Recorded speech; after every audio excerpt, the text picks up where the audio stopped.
As rúas da Illa de Arousa convertéronse esta tarde no escenario do clamor de todo un sector. Os bateeiros de toda Galicia están en pé de guerra. Denuncian que a delimitación das zonas de extracción da mexilla imposta dende a Consellería do Mar atenta contra os intereses do sector. Advirten incluso que suporá unha importante caída na produción do mexillón galego. É o ataque frontal e letal máis grande que ten o sector desde que existe. O sea, desde fai máis de 70 anos ninguén se atrevera a facer un ataque desta índole. Significa a desaparición deste sector. É fácil, se non hai cría non hai mexillón, e se non hai mexillón este sector non produce. E toda a economía que produce este sector en todas estas comarcas desaparecería completamente. Cren que nesta norma a Xunta só escoitou o sector dos percebeiros que defenden que a recollida de cría do mexillón pode prexudicar a reproducción do percebe. Coa manifestación de hoxe os bateeiros queren dar un golpe na mesa. E contamos dar un golpe encima da mesa para que se nos escoite e para mostrar a forza que ten este sector.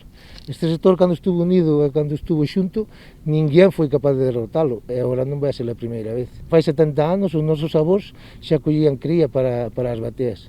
Iso fixeron nos nosos avós, iso fixeron nos nosos pais, e agora este artículo quere quitarnos ese dereito. A reunión de onte coa Consellería do Mar rematouse en acordo. O sector do mexillón acusa de secuestrar a mexilla e aseguran que non volverán sentar ata que non se retire esta limitación. Nós o único que queremos é que quiten o artículo, que nos sentemos a falar, pero sin ningunha pistola na nuca.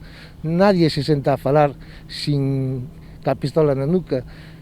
O que está facendo a Consellería é facer caso solamente a un sector e ao outro sector impoñerlle todas as condicións cantas impoñen os outros. Hoxe percorreron a Illa de Arousa dende a ponte ata o Concello, onde ás 6 da tarde a Corporación Municipal pechou filas ao redor do sector nun pleno extraordinario. Non nos parece normal, non nos parece de recibo, non?